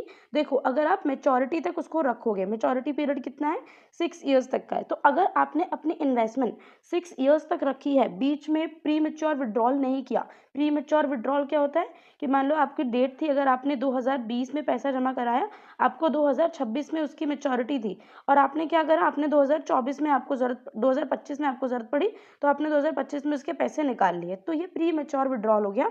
मतलब अभी मैच्योरिटी हुई नहीं थी, आपने उसको पहले ही विड्रॉल कर लिया। तो इसमें क्या होगा, इसमें आपकी चीज़ें अलग हो जाती हैं। बट अगर आप पूरा रखते हो, पूरी मैच्योरिटी तक अपने स्कीम को मैनेज करते हो, तो आपको 10% का बोनस भी मिलता है at the time of maturity, है ना। यहाँ पे प्री मैच्योर विड्रॉल के बारे में बता रखा है। Pre mature withdrawal is permitted if deposit is more than 1 year old. अगर प्री मैच्योर विड्रॉल करना भी है तो आप कब कर सकते हो, जैसे मैंने आपको यही बात बताई कि 2020 से 2026 तक की स्कीम थी, तो आप ये नहीं कि भाई 2020 में आपने शुरू किया, अब 2020 की जनवरी में शुरू किया और अगस्त में आपको लगने लगा कि नहीं भाई अब मुझे पैसे निकालने हैं, तो ऐसे नहीं होगा। कम से कम 1 साल हो जाना चाहिए, कम से कम 2021 आ जाए, उसके बाद ही पैसे निकल सकते हैं, उसके बाद ही प्री मैच्योर विड्रॉल होगा। और जो 10% का बोनस होगा वो भी नहीं मिलेगा। अगर आप पहले से ही पैसा निकाल लेते हो मैच्योरिटी से पहले ही, तो आपको एक 5% की डिडक्शन आपको जो पोस्ट ऑफिस है वो काट लेगा भाई। 5% आपको अपने प्रिंसिपल अमाउंट में से देना पड़ेगा, क्योंकि आपने पूरी जो स्कीम का टाइम था उससे पहले आप पैसे निकाल रहे हो, तो 5% की डिडक्शन तो आपके प्रिंसिपल अमाउंट में से होगी ही होगी, ठीक है। और ये जो 10% का बोनस आपको मिलता, अगर आप मैच्योरिटी तक पैसे रखते, तो वो भी अब आपको नहीं मिलेगा। तो ये हो गया हमारे पास पोस्ट ऑफिस सेविंग स्कीम, ठीक है। इसको आई होप तुम लोगों ने समझ लिया होगा। कई बार ये ऐसे पूछ लेता है, क्वेश्चन कैसे आता है कि 2 लॉन्ग टर्म फाइनेंशियल ऑप्शंस को समझाओ, ठीक है। या तो ये भी क्वेश्चन आ सकता है, या फिर यह आ सकता है कि अच्छा 2 आपको ये दे दिए, पोस्ट ऑफिस सेविंग और ये पब्लिक प्रोविडेंट फंड, ये खास करके ये ज़्यादा इंपॉर्टेंट होते हैं, ये 2, पोस्ट ऑफिस सेविंग और ये पीपीएफ, ठीक है। नीचे वाले भी इंपॉर्टेंट है पर ये दोनों ज़्यादा इंपॉर्टेंट है। इससे इंडिविजुअल क्वेश्चन भी आ सकता है, या फिर 5 मार्क का 4 मार्क का क्वेश्चन भी आ सकता है कि भाई आप ऐसे इसको 2-2 नंबर में मतलब इसको समझा दो, ओके। अब आते हैं पीपीएफ पे। ये क्या होता है, देखो a long term saving instrument. सबसे पहला अगर जब क्वेश्चन पूछा जाएगा तुमसे पीपीएफ के बारे में, तो तुमको यही लिखना है कि ये क्या है, ये एक लॉन्ग टर्म सेविंग इंस्ट्रूमेंट है, ठीक है। यहाँ पे क्या लिखा था, यहाँ पे सबसे पहले लिखना है कि post office monthly income scheme है और ये एक लो रिस्क सेविंग इंस्ट्रूमेंट है। जिन चीज़ों को मैं यहाँ पे हाईलाइट कर रही हूँ, तुम भी उसको अपनी बुक में हाईलाइट कर लो। इससे क्या होगा, जब तुम बाद में रिवाइज करोगे तो it will be helpful for you to revise very quickly. और यहाँ पे मैच्योरिटी जो होती है वो 15 ईयर्स की होती है। पोस्ट ऑफिस सेविंग में मैच्योरिटी कितने सालों की थी, वो मैच्योरिटी थी 6 ईयर्स की। यहाँ पे मैच्योरिटी कितनी है, यहाँ पे मैच्योरिटी है आपकी 15 ईयर्स के लिए, ठीक है। तो आई होप ये समझ में आ रहा होगा तुमको। अब यहाँ पे इंटरेस्ट रेट की अगर बात करें तो इंटरेस्ट रेट यहाँ पर भी 8% पर एनम मिलता है, जो कि एनुअली कंपाउंड होता है। ये मंथली नहीं मिलता, ये कंपाउंड होता है एनुअली और उसके बाद आपको मिलता है, ठीक है। अब पीपीएफ अकाउंट किसी भी नेशनलाइज बैंक से आप पीपीएफ अकाउंट खुलवा सकते हो और कभी भी खुलवा सकते हो। ऐसा नहीं है कि आपको एक पर्टिकुलर मंथ में जाना है, एक पर्टिकुलर डेट में जाना है, नहीं, किसी भी नेशनलाइज बैंक में जाओ और जब भी आपका मन करे आप पीपीएफ अकाउंट खुलवा लो, ठीक है, कोई दिक्कत नहीं है उसमें। Open all through the year for depositing money, पूरे साल में कभी भी आप वहां पर जा सकते हो। Tax benefits can be avail for the amount invested and interest accrued is tax free. ये सबसे इंपॉर्टेंट लाइन है इसकी कि अगर आप पीपीएफ में इन्वेस्टमेंट करते हो तो आपका जो अमाउंट है और आपका जो इंटरेस्ट है वो जब आप इनकम टैक्स पे कर रहे होगे तो ये वाला जो अमाउंट होता है वो टैक्स फ्री होता है, ये उस पर टैक्स नहीं लेती गवर्नमेंट, ठीक है, क्योंकि गवर्नमेंट भी चाहती है कि लोग ज़्यादा से ज़्यादा सेविंग करें, और अगर लोग सेविंग करेंगे तो बैंक के पास रखेंगे, और बैंक के पास अगर रखेंगे तो वो अल्टीमेटली यही है कि भाई लोग सेव कर रहे हैं तो वो गवर्नमेंट के पास चला ही जाएगा। तो अगर आप सेविंग कर रहे हो पीपीएफ में तो आपकी जो वो सेविंग है वो टैक्स फ्री होती है, उस पर कोई टैक्स नहीं लगता।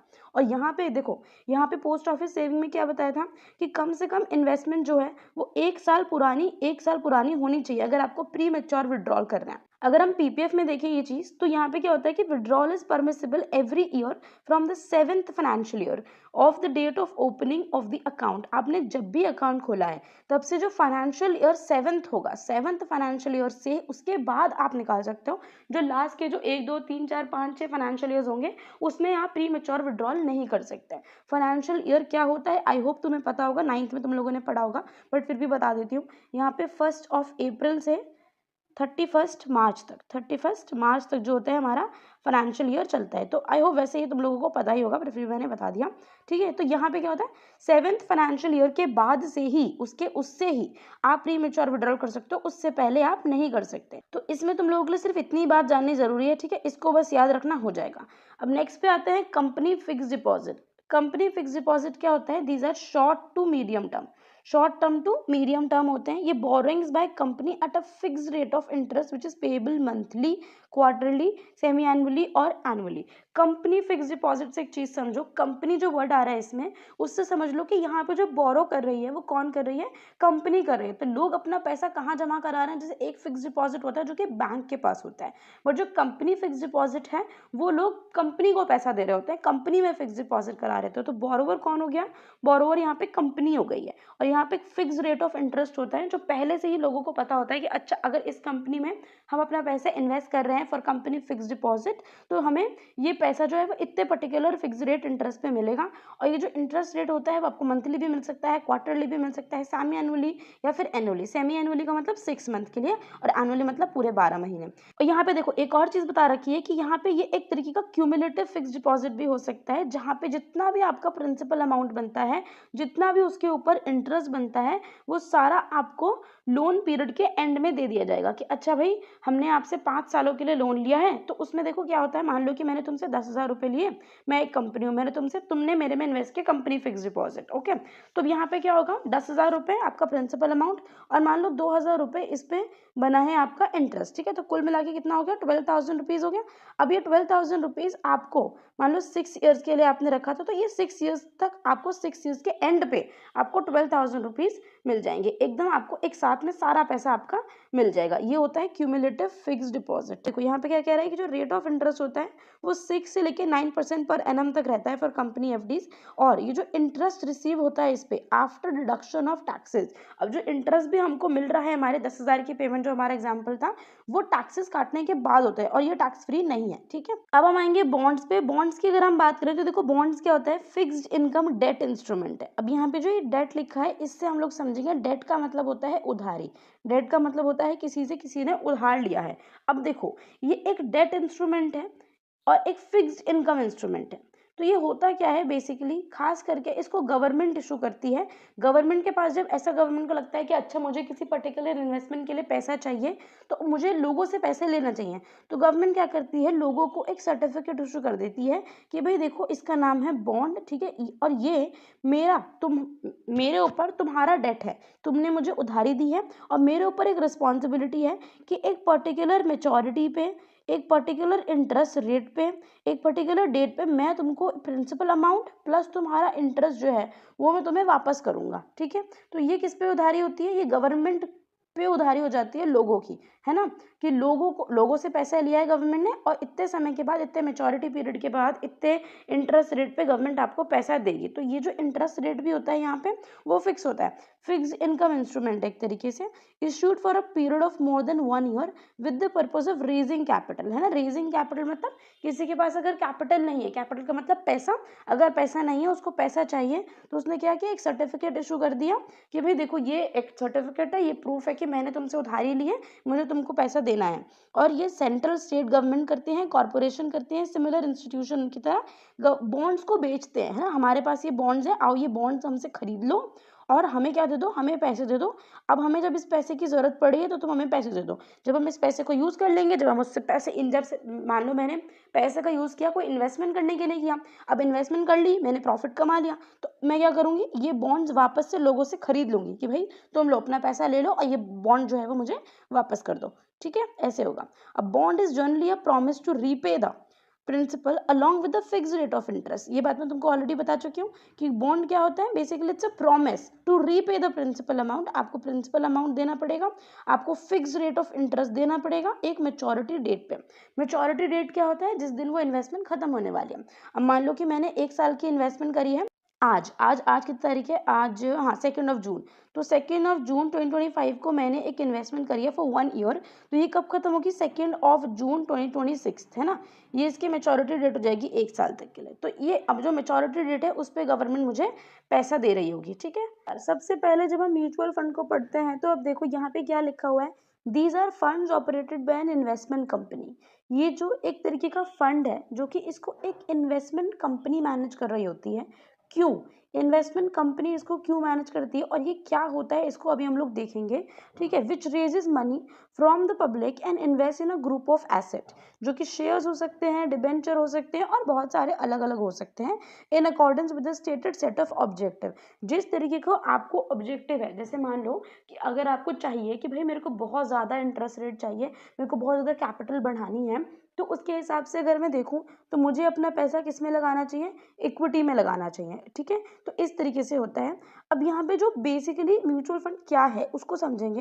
देखो इट्स अ पूल, ठीक है, यहाँ एक फंड होता है बेसिकली, और ये सब्स्टिट्यूट किसके लिए है, ऐसे लोग जिनको भाई डायरेक्टली इन्वेस्ट नहीं कर पा रहे, उनको नहीं आता, नॉलेज नहीं है, रिसोर्सेज नहीं है, टाइम नहीं है ना, इन सब की कंस्ट्रेंट है कि भाई हमें पता ही नहीं है कि स्टॉक मार्केट में किस तरीके से इन्वेस्टमेंट होती है ना।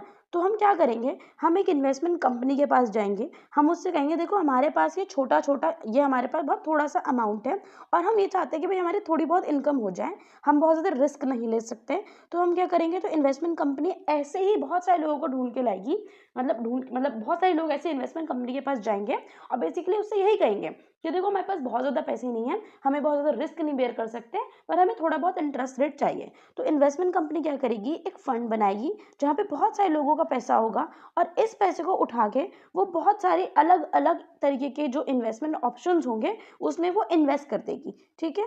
यहाँ से क्या होता है कि अलग अलग इन्वेस्टमेंट से डिफरेंट डिफरेंट इंटरेस्ट रेट मिलेगा, कभी किसी में लॉस हो जाएगा, कभी किसी में प्रॉफिट हो जाएगा। तो इससे क्या होता है कि पूरी इन्वेस्टमेंट एक तरीके से मैनेज हो जाती है और जो रिस्क होता है वो डाइवर्सिफाई हो जाता है। डाइवर्सिफाई का मतलब जिसे कहते हैं ना, don't put all the eggs in the basket. अगर आपने एक ही बास्केट में सारे वो चीज़ें रख दी, सारा पैसा लगा दिया, अगर लॉस हो गया तो आप तो बर्बाद हो जाओगे। तो इसी तरीके से हम एक डाइवर्सिफाइड पोर्टफोलियो बनाते हैं।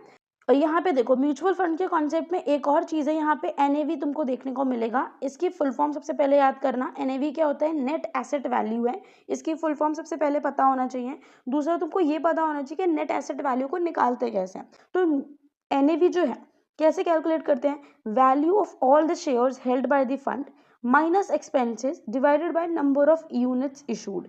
कैसे होता है, वैल्यू, जितनी भी वैल्यू है आपके ऑल शेयर्स की, उसमें से आपको कितना माइनस कर देना है, आपके जो एक्सपेंसेस हो रहे हैं उसको आपने माइनस कर देना है और डिवाइड कैसे करना है, नंबर ऑफ यूनिट से। और बेसिकली हम लोग नेट एसेट वैल्यू क्यों निकाल रहे होते हैं, क्योंकि हम एक जो म्यूचुअल फंड है उसकी एक यूनिट की वैल्यू निकालना चाहते हैं कि भाई पर unit value of a mutual fund क्या होगी, ठीक है। और ये किसी भी चीज़ की निकाल सकते हैं हम, किसी भी इन्वेस्टमेंट की निकाल सकते हैं।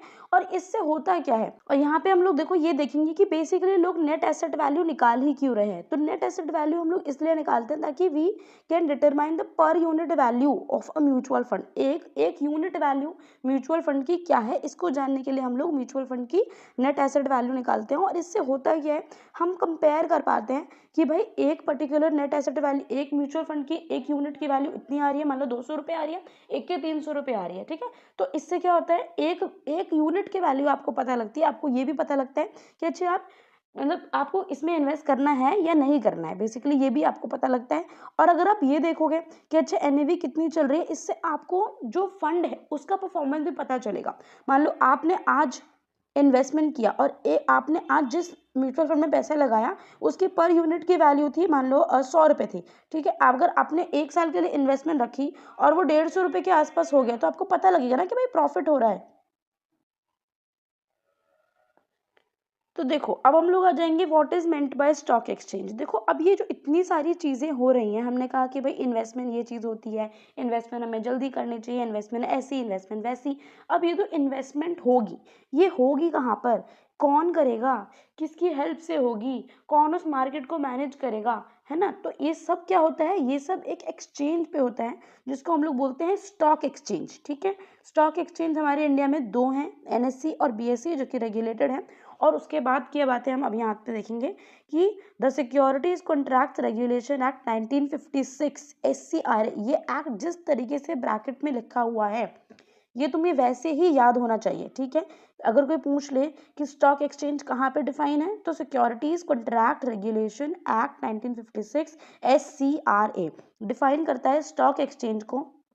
क्या कहता है वो स्टॉक एक्सचेंज के बारे में, कि स्टॉक एक्सचेंज क्या है, as any body of individual whether incorporated or not constituted for the purpose of assisting का मतलब होता है हेल्प करना, regulating or controlling the business of buying, selling or dealing in securities. कोई भी ऐसी बॉडी ऑफ इंडिविजुअल्स हो सकती है, कोई बॉडी जिसमें बहुत सारे इंडिविजुअल्स हैं, कोई इनकॉर्पोरेटेड हो या ना हो, इससे फर्क नहीं पड़ता। किस लिए बनाई गई है ताकि वो buying, selling or dealing in securities में असिस्ट कर सके, मतलब हेल्प कर सकें, उस सबको रेगुलेट कर सकें कि अच्छा ये सारी चीज़ें कैसे चलेंगी, अगर कोई प्रॉब्लम आ गई तो कैसे सॉल्व होगी, पूरा मैनेजमेंट कैसे होगा वो। और इस पूरे बिजनेस को कंट्रोल करने की पावर किसको मिली हुई है, स्टॉक एक्सचेंज की मिली हुई है। And through which act, securities contract regulation act 1956 SCRA, ठीक है। और ये हमारे पास जो स्टॉक एक्सचेंज है वो 2 स्टॉक एक्सचेंज है, एक तो है बीएससी और एक है एनएससी। बीएससी का क्या मतलब होता है, बॉम्बे स्टॉक एक्सचेंज, और यहाँ पे जो एनएससी है उसका क्या फुल फॉर्म है, नेशनल स्टॉक एक्सचेंज। अब ये जो फुल फॉर्म है ना दोनों, ये तुमसे तुम्हारे एग्जाम में पूछ ली जाती है, तो इसको याद रखना। ये भी पता होना चाहिए कि 2 हमारे पास स्टॉक एक्सचेंज है, ये भी पता होना चाहिए कि बीएससी का फुल फॉर्म होता है बॉम्बे स्टॉक एक्सचेंज, ये भी पता होना चाहिए कि जो एनएससी है उसका फुल फॉर्म होता है नेशनल स्टॉक एक्सचेंज, ठीक है। ये वाली बात तुमको पता कर चलनी चाहिए। यहाँ पे आते हैं आगे, what is an equity share. देखो ये सबसे ज्यादा यूनिक और इंटरेस्टिंग सवाल होता है बच्चों के लिए कि अभी तक तुम लोगों ने बोल तो दिया कि शेयर खरीद लो, भाई ये शेयर होता क्या है, मतलब इससे मतलब क्या है। अब देखो एक चीज़ देखो, मान लो ये मेरी कंपनी है, मैंने अपनी कंपनी बनाई 1 लाख रुपए में, ठीक है। 1 लाख रुपए मैंने अपनी कंपनी बनाई, मेरी कंपनी एकदम ठीक ठाक चल रही थी। उसके बाद मुझे पता लगा कि भाई मेरे को ना इस कंपनी को और एक्सपैंड करना है, क्या करना है, मुझे इसको और बढ़ाना है, अभी आगे लेके जाना है, मुझे इसके ब्रांचेस खोलनी है। बट मेरे पास ना उस सब के लिए पैसा नहीं है, पर मेरे पास इतना स्कोप है कि अच्छा मैं करूँगी तो मेरा ये जो बिजनेस है वो चल जाएगा, है ना, मुझे इतना पता है। पर मेरे पास कैपिटल नहीं है, पैसा नहीं है, घर वाले नहीं दे रहे, लोन मुझे लेना नहीं है या मुझे मिल नहीं रहा, तो मैं क्या करूँगी, मैं जाऊंगी लोगों के पास, ठीक है। मैं कहूँगी एक काम करो, इसको जो कंपनी मैं आगे खोलने वाली हूँ, देखो मैं एक कंपनी खोलूंगी, मैं उस तुम्हारे को सब बताऊंगी उस कंपनी के बारे में कि मैं ये वाला काम करती हूँ, मेरी कंपनी ऐसे चलती है, मेरे पास इतना डेटा है कि अच्छा मेरे को इतना प्रॉफिट हो सकता है, ये वो मैं सारी बात तुमको बताऊंगी। उसके बाद मैं कहूँगी तुमसे कि तुम एक काम करो, मेरी कंपनी में तुम ले लो हिस्सेदारी, ठीक है। तुम ना एक ओनरशिप ले लो, मतलब आधी कंपनी तुम्हारी आधी कंपनी मेरी, तुम इस कंपनी के शेयर ले लो इस तरीके से। और जब तुम कंपनी की हिस्सेदारी लोगे तो तुम क्या करोगे, दूसरी कंपनी बनाने के लिए तुम्हें कितने रुपए चाहिए, 1 लाख रुपए चाहिए। मान लो 50,000 रुपये तुम्हारे पास ऑलरेडी हैं, ठीक है। तो जो दूसरा बंदा आएगा, मान लो तुमने खोली कंपनी, मैं आती हूँ, मैंने कहा अच्छा ठीक है मेरे पास ये 50,000 रुपये हैं, तो एक काम करते हैं कि इस कंपनी की जो ओनरशिप है वो 50-50% में डिवाइड कर देते हैं, ठीक है, 50% तुम्हारा 50% मेरा, है ना, ये जो नई कंपनी खुलने वाली है। तो ये जो बंदा आएगा ये क्या करेगा, मुझे पैसे देगा और मैं इसे क्या दूंगी, मैं इसे दूंगी हिस्सेदारी, मैं इसे दूंगी ओनरशिप राइट्स, ये मेरी कंपनी में ओनर बन जाएगा, है ना, क्योंकि इसने भी पैसे दिए, इसके पास भी वोटिंग राइट्स होंगे। अब अगर मैं कोई भी डिसीजन लूंगी तो इस बंदे से डिस्कस करके लूंगी, है ना, कि भाई अब बताओ क्या करना चाहिए, तो इसको वोटिंग राइट्स मिल जाएंगे, इसको ओनरशिप राइट मिल जाएंगे, ये ओनर हो जाएगा क्योंकि उसने पैसे दिए हैं। तो ये क्या होता है, ये होता है एक शेयर खरीदने का मतलब, कि अगर आप किसी कंपनी में शेयर खरीदते हो तो इसका मतलब है कि आप उस कंपनी की हिस्सेदारी खरीद रहे हो। बेसिकली अगर आप इक्विटी शेयर खरीदते हो तो आपको ओनरशिप राइट्स मिलते हैं, आपको वोटिंग राइट्स मिलते हैं, ये सारी चीज़ें होती हैं। तो यहाँ पे जो एग्जाम्पल दे रखा है इसको तुम खुद ही समझ लेना, मैंने तुमको समझा दिया है, ठीक है। यहाँ पर भी कुछ ऐसा एग्जाम्पल दे रखा है, वो तुम देख लेना खुद ही सही। यहाँ पे आ जाते हैं हम डेट इंस्ट्रूमेंट पे। डेट इंस्ट्रूमेंट के बारे में मैंने तुमको अभी भी बताया था आगे, कि डेट का मतलब देखो एक तरीके से होता है उधारी। बेसिकली हम किसी दूसरे को उधारी दे रहे हैं, हम किसी दूसरे को अपना पैसा दे रहे हैं कि अच्छा अभी तुम्हारे पास पैसा नहीं है, कोई बात नहीं, तो हमारा पैसा यूज़ करो, इस पैसे को तो यूज़ कर ही लो, और बाद में एट मेच्योरिटी डेट तुमको क्या करना है, मेच्योरिटी पे तुमको मेरा प्रिंसिपल अमाउंट देना है, और जितना हमारा इंटरेस्ट रेट सेट हुआ है कि अच्छा भाई 5% 10% इतना इंटरेस्ट रेट तुम मुझे दोगे, तो इतना तुमको मुझे देना पड़ेगा when at the maturity date. Okay, तो यहाँ पे इसको मैंने तुम्हें मोटा मोटा समझा दिया, अब इसको देखते हैं। Debt instrument represent a contract. क्या है, बेसिकली एक तरीके से कॉन्ट्रैक्ट है जहाँ पे एक पार्टी जो होती है वो दूसरी पार्टी को पैसे लेंड करती है, उधार देती है to another on pre determined terms. ये जो टर्म्स हैं कि मेच्योरिटी डेट इतने टाइम की होगी, इंटरेस्ट रेट इतना होगा, है ना, ये सब पहले से डिटरमाइन किया जाता है with regards to rate and periodicity of interest, कि आपको भाई कितना देना है, आपको मंथली देना है, आपको एनुअली देना है, आपको कितने दिनों तक देना है। Repayment of principal amount by the borrower to the lender. और यहाँ पे क्या होता है, जो बोरोवर है, जो पैसा लेने वाला है, वो क्या करेगा, लेंडर को पैसा वापस कर देगा at the maturity date. In Indian securities market the term bond is use for debt instrument. Indian securities में अगर हम देखें, जो बॉन्ड है उसको हम कहते हैं कि भाई एक तरीके का ये क्या है, एक तरीके का ये डेट इंस्ट्रूमेंट है, जिसको हम लोगों ने आगे भी पढ़ा था।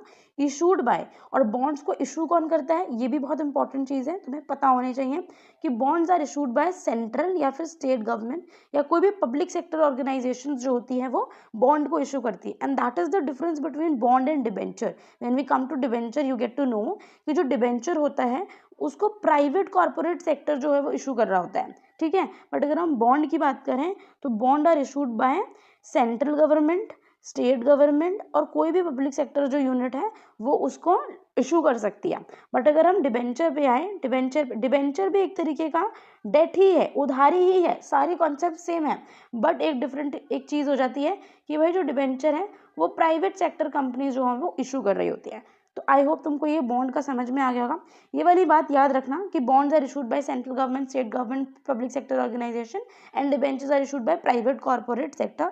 दोनों डेट इंस्ट्रूमेंट ही हैं, बट इसको इशूअर में डिफरेंस आ जाता है। तो देखो अब हम लोग आ जाएंगे व्हाट इज द डेरिवेटिव। ये जो डेरिवेटिव का कॉन्सेप्ट है ये मैंने तुमको लास्ट वीडियो में भी बताया था, अभी फिर से बता रही हूँ। Derivative is a product whose value is derived from the value of one or more basic variable called underline. देखो वेरिएबल, अब देखो ये जो डेरिवेटिव होता है ये एक ऐसा प्रोडक्ट होता है जिसकी खुद में तो कोई वैल्यू नहीं होती, बट ये इसकी जो वैल्यू निकलती है वो किसी भी अंडरलाइंग एसेट से निकलती है। अंडरलाइंग एसेट ये सबसे इंपॉर्टेंट कीवर्ड है तुम्हारे डेरिवेटिव के आंसर के लिए, अंडरलाइंग एसेट। जैसे मान लो कि कोई ए पर्सन है, वो एक फार्मर है, ठीक है, और ये क्या करता है, ये पोटैटोज उगाता है, ये आलू उगाता है। लेस की कंपनी इसके पास आई, उसने कहा कि देखो मैं तुम्हारे को ये टेक्नोलॉजी दे रहा हूँ, मैं ये तुम्हें बता रहा हूँ कि इस तरीके के मुझे आलू चाहिए, कितने महीने के बाद चाहिए, 6 महीने के बाद चाहिए फॉर एग्जाम्पल, ठीक है।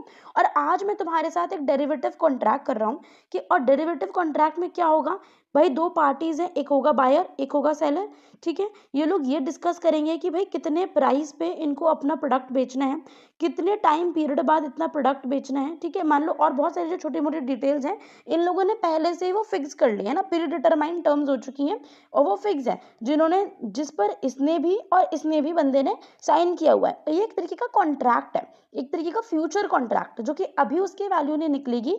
और यहाँ पे जो अंडरलाइन एसेट है वो क्या हो जाएगी, पोटैटोज हो जाएगी, कि भाई 6 मंथ्स के बाद जितने प्राइस पे तुमने कहा था तुम्हें उतने प्राइस पर ही पोटैटोज को लेना पड़ेगा। समझ गए? ये फार्मर, इसने इसके साथ पहले से कॉन्ट्रैक्ट कर लिया कि मैं तुम्हारे लिए काम कर रहा हूँ। उसने कहा अच्छा ठीक है। 6 महीने बाद क्या होगा कि इस पोटैटो कि मार्केट में चाहे जितनी भी वैल्यू हो, मान लो कि इसने 20 रुपए किलो पे साइन किया कि अच्छा 20 रुपए किलो के मुझे पोटैटोज चाहिए, मैं इससे लूंगा, और मान लो मार्केट में प्राइस हो गया 25, तो भी उस फार्मर को 20 रुपए केजी पर ही देना पड़ेगा। और अगर मार्केट में प्राइस हो गया 15 रुपए केजी, तो भी ये जो दूसरा जो हमारा बायर था, इसको 20 रुपए केजी पर है, क्योंकि ये ऑलरेडी एक तरीके का फ्यूचर कॉन्ट्रैक्ट कर चुका है, तो उसको उतने ही पैसे देने पड़ेंगे। समझ गए? ये होता है एक तरीके का डेरिवेटिव, जो कि बेसिक है। डेरिवेटिव के डिफरेंट पार्ट्स भी होंगे जो तुम लोगों को चैप्टर 5 में पता लगेंगे। जब तुम चैप्टर 5 तक पहुंचोगे तब तक तुम्हें ये बात समझ में आने लगेगी। और यहाँ पे ये जो अंडरलाइंग एसेट है वो कोई इक्विटी भी हो सकती है, कोई इंडेक्स भी हो सकता है, कोई फॉरेन एक्सचेंज भी हो सकता है, कोई कमोडिटी भी हो सकती है। फॉरेन एक्सचेंज में जैसे यहाँ पे क्या होता है, ये जो हमारे डॉलर का वैल्यू है, यूरो का वैल्यू है, पाउंड स्टर्लिंग का वैल्यू है, ये जो चेंज होता रहता है, इसके ऊपर भी लोग डेरिवेटिव करते हैं, मतलब ये डेरिवेटिव में इन्वेस्ट कर रहे होते हैं। अब हम आ जाते हैं व्हाट इज एन इंडेक्स पे। अब इंडेक्स क्या होता है, तो देखो इंडेक्स एक तरीके की बास्केट होती है। बास्केट में क्या होता है वो बताती हूँ। सबसे पहले देखो, जो स्टॉक एक्सचेंज हम लोगों ने पढ़ा था, स्टॉक एक्सचेंज में मैंने तुम्हें बताया था कि 2 तरीके के स्टॉक एक्सचेंज होते हैं हमारे पास। एक तो है एनएससी और एक है हमारे पास बीएससी। ठीक है, तो जो एनएससी का इंडेक्स है उसको हम लोग बोलते हैं निफ्टी, और जो बीएससी का इंडेक्स है उसको हम लोग बोलते हैं सेंसेक्स। और ये वाली बात भी तुम्हें याद होनी चाहिए कि जो निफ्टी है, Nifty is the index of national stock exchange and Sensex is the index of Bombay stock exchange. ये वाली बात तुम्हें पता होनी चाहिए। अब तुमने स्टॉक के एक्सचेंज के तुमने इंडेक्स देख लिया। अब यहाँ पे एक चीज देखो, ये जो निफ्टी है, ये जो निफ्टी है और ये जो सेंसेक्स है, ये क्या है, ये दोनों है इंडेक्स। तो ये दोनों क्या है, ये दोनों है बास्केट ऑफ शेयर्स। इसमें ये जो इंडेक्स है, इसमें कुछ पर्टिकुलर कंपनीज जिनके प्राइसेस में बहुत ज़्यादा मेजर एक फ्लक्चुएशन नहीं है, कुछ इस तरीके के specified portfolio of share prices यहाँ पर होते हैं। कुछ पर्टिकुलर कंपनीज के शेयर प्राइसेस यहाँ पर होते हैं, निफ्टी में भी होते हैं और सेंसेक्स में भी होते हैं।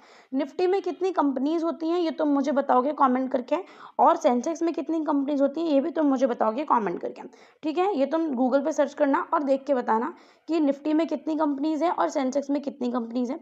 अब यहाँ पे क्या होता है, ये जो दोनों इंडेक्स हैं, इसके कंपनीज में ये जो इसमें कंपनीज होती हैं उसके शेयर प्राइसेस हमको दिख रहे होते हैं, है ना, कि ये पर्टिकुलर शेयर प्राइसेस हैं। और इससे हमें देख के क्या पता चलता है, एक ओवरऑल जो मार्केट है उसका ट्रेंड पता चलता है कि मार्केट में कितनी फ्लक्चुएशन है, मार्केट ऊपर जा रहा है या नीचे जा रहा है। ये सब हम लोगों को पता चलता है किसी भी इंडेक्स को देखकर। अब देखो, इंडेक्स स्टॉक एक्सचेंज में तो बहुत सारी कंपनीज हो सकती हैं, आप हर किसी को नहीं देख सकते स्टॉक एक्सचेंज को देखने के लिए।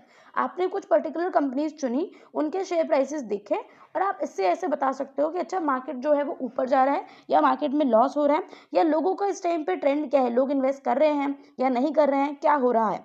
ठीक है, तो index shows how a specified portfolio of share prices are moving in order to give an indication of market trends। आपको market trends का पता चलता है। It's a basket of securities, बहुत सारी securities नहीं होती हैं पर कुछ securities की basket होती है। and the average price movement, आपको जितनी भी वो companies हैं जो कि उस index में हैं उनका average price movement आपको दिखता रहेगा, जिससे आपको basically आपको पता चलेगा कि मार्केट में कौन सा ट्रेंड है, मार्केट अपवर्ड जा रहा है या मार्केट डाउनवर्ड जा रहा है। नेक्स्ट आ जाते हैं डिपॉजिटरी। डिपॉजिटरी क्या होता है, अब डिपॉजिटरी समझो कि इसको ये कोई डिपॉजिट करने वाली चीज़ है, यहाँ पे कुछ डिपॉजिट हो रहा है। तो यहाँ पे हम लोग 6 चैप्टर में तो देखेंगे, पर यहाँ पे बेसिकली एक तरीके का बैंक की तरह ही होता है। जैसे बैंक हमारे क्या संभाल के रखता है, बैंक हमारा पैसा संभाल के रखता है, बैंक से हम लोग पैसे ट्रांसफर कर सकते हैं, बैंक में हम लोग पैसा जमा कर सकते हैं। इसी तरीके से जो डिपॉजिटरी होती है वो बिल्कुल बैंक की तरह होती है, बट वहाँ पे क्या डिपॉजिट होता है, वहाँ पे पैसा डिपॉजिट नहीं होता, वहाँ पे सिक्योरिटीज डिपॉजिट होती हैं, ई फॉर्म में, है ना, ई इलेक्ट्रॉनिक फॉर्म में। तो वहाँ पे आप क्या क्या रख सकते हो, शेयर्स रख सकते हो, डिबेंचर रख सकते हो, बॉन्ड्स रख सकते हो, गवर्नमेंट सिक्योरिटीज रख सकते हो, म्यूचुअल फंड रख सकते हो इलेक्ट्रॉनिक फॉर्म में। ठीक है, और हमारी 2 तरीके की हमारे पास डिपॉजिटरी होती हैं। इसका फुल फॉर्म भी तुम्हें पता होना चाहिए और तुम्हें ये भी पता होना चाहिए कि क्या क्या ये डिपॉजिटरी हैं। CDSL, central depository services limited, और NSDL। ठीक है, NSDL का फुल फॉर्म तो मुझे बताओगे कमेंट सेक्शन में। तो ये हमारे पास 2 डिपॉजिटरी हो गई, एक डिपॉजिटरी CDSL, दूसरी हमारे पास क्या हो गई NSDL। ये भी पूछ लेता है कि 2 डिपॉजिटरीज के नाम बताओ, और इन दोनों का इंडिविजुअली फुल फॉर्म भी पूछा जा सकता है 1 मार्क के क्वेश्चन में। तो ये तुम लोगों को पता होना चाहिए। मैं तुम्हें साथ साथ में क्वेश्चन भी बताते जा रही हूँ, ठीक है, ताकि तुम्हें ये ना हो कि अच्छा हमें समझ में नहीं आ रहा कि क्वेश्चन कैसे पूछेंगे। और उसके अलावा भी अगर तुम्हें चाहिए कि तुम्हारे पास सारा क्वेश्चन बैंक हो कि इस पूरी बुक से कैसे क्वेश्चन पूछे जा सकते हैं, उसके लिए मैंने तुम्हारे लिए एक वन स्टॉप सोल्यूशन बना दिया है। बेसिकली एक क्वेश्चन बैंक तुम्हारे लिए बना दिया, जिसका लिंक तुम्हें डिस्क्रिप्शन बॉक्स में मिल जाएगा, तुम उसको चेकआउट कर सकते हो। वहाँ पे जितने भी PYQ हैं, जितने भी इंपॉर्टेंट एक्सपेक्टेड क्वेश्चन इस पूरी बुक से आ सकते हैं, 1 मार्क 2 मार्क्स 3 मार्क्स, सारे मैंने लिख दिए हैं, ठीक है, आंसर भी लिख दिए हैं। तो तुम्हें इतनी दिक्कत होगी नहीं। अगर तुम्हें लास्ट टाइम भी अगर पढ़ना पड़ रहा है उसको तुम उससे पढ़ लोगे, तो भी तुम आराम से इस पेपर में 95 to 100 मार्क्स क्रॉस कर जाओगे। मतलब बहुत ही ईजी है इसमें मार्क्स स्कोर करना, अगर तुमने जितना मैंने बताया उतना कर लिया, सिंपली बस उतना, तो ठीक है। तो ज़्यादा इधर उधर भागना नहीं। अगर तुम्हें नोट्स चाहिए तो हैंड रिटन नोट्स भी मैंने तुम लोगों के लिए बना रखे हैं, वो भी तुम्हें उस डिस्क्रिप्शन बॉक्स में उसका लिंक, तुम्हें उसका भी लिंक जो है वो डिस्क्रिप्शन बॉक्स में मिल जाएगा, तुम उसको जाके चेक कर लेना, ठीक है। और अब हम आते हैं अपने नेक्स्ट टॉपिक पे, which is our last topic, dematerialization. Dematerialization क्या होता है? देखो, मटीरियलाइजेशन क्या है? बेसिकली जो चीज़ हमको अपनी आंखों के सामने दिख रही है, छू सकते हैं, टैंजिबल है, ठीक है। डीमटेरियलाइजेशन का क्या मतलब होता है? अब वो हमको मटीरियल की तरह टैंजिबल फॉर्म में नहीं दिख रहे। बेसिकली जो यहाँ पे शेयर्स होते हैं हमारे, देखो पुराने ज़माने में ऐसा होता था, हम जो डील कर रहे होते थे वो हमारे डील होती थी सारी फिजिकल सर्टिफिकेट में। अब फिजिकल सर्टिफिकेट को संभाल के रखना, है ना, बहुत ही प्रॉब्लमैटिक है। खो गया, चूहे ने काट लिया, फट गया, मतलब गिर गया, कुछ भी हो गया, तो उससे क्या होता था, ये एक रिस्की चीज़ थी। तो अब हम लोगों ने क्या करी है, हम लोगों ने अब चुना है डीमटेरियलाइजेशन को। बेसिकली जब इतने डिजिटल एज में हम लोग रह रहे हैं, जहाँ पे सब कुछ डिजिटाइज हो रहा है, तो ये भी होना चाहिए। तो यहाँ पे क्या करते हैं हम लोग, इट्स अ प्रोसेस वेयर हम लोग क्या करते हैं, जो फिजिकल सर्टिफिकेट्स होते हैं उसको कन्वर्ट कर देते हैं इलेक्ट्रॉनिक फॉर्म में, ठीक है। ये जो फिजिकल सर्टिफिकेट था इसको हमने एक ई डॉक्यूमेंट, एक ई फॉर्म में कन्वर्ट करके कहाँ रख दिया हमने, डिपॉजिटरी में रख दिया। अब आप अपने फ़ोन में, अपने सिस्टम में इसको आराम से देख सकते हो। आपने जहाँ भी अपनी इन्फॉर्मेशन सेव करी है, आपको कोई मसला नहीं है कि भाई आपका खो जाएगा, आपकी चीज़ें चूहा काट जाएगा, आपकी चीज़ें फट जाएंगी, गल जाएंगी, ऐसा कुछ भी नहीं होगा। ई फॉर्म में वो हमेशा आपके पास रहेगा ही रहेगा उसका रिकॉर्ड। तो यहाँ पे क्या होता है, ये बहुत इंपॉर्टेंट क्वेश्चन है, इसको ध्यान से देखो कि इट्स अ प्रोसेस, ठीक है, it's a process of converting physical certificates into electronic form, है ना, इलेक्ट्रॉनिक फॉर्म में। इसका एक उल्टा भी होता है जिसको हम रीमटेरियलाइजेशन कहते हैं। रीमटेरियलाइजेशन में क्या होता है, यहाँ पे डीमटेरियलाइजेशन है, वहाँ पे होता है रीमटेरियलाइजेशन। तो वहाँ पे क्या होता है, जो इलेक्ट्रॉनिक फॉर्म है उससे हम लोग फिजिकल सर्टिफिकेट में कन्वर्ट करते हैं, ये उसका उल्टा हो जाता है। और डीमटेरियलाइजेशन में हम लोग क्या कर रहे होते हैं कि जो फिजिकल सर्टिफिकेट है उसको इलेक्ट्रॉनिक फॉर्म में कन्वर्ट कर रहे होते हैं। तो आई होप तुम्हें ये डीमटेरियलाइजेशन, रीमटेरियलाइजेशन और इस टॉपिक में जितने भी, और इस चैप्टर में जितने भी टॉपिक थे तुम लोगों को अच्छे से समझ में आए होंगे। Thank you so much for watching till here. तुम लोग डिस्क्रिप्शन बॉक्स जरूर से चेक कर लेना, तुमको वो दोनों PDF तुम्हारे लिए बहुत ही ज़्यादा बेनिफिशियल होंगे। जितने भी बच्चों ने उनको यूज़ किया है वो मुझे बहुत उसकी तारीफ करते हैं, उसको बताते हैं कि उससे उनको हेल्प हुई। तो इसलिए मैं तुम्हें बता रही हूँ, अगर तुम्हें वो चाहिए तो तुम उसको ऑफकोर्स ले सकते हो। And thank you so much for watching till here. Thank you, take care, bye bye.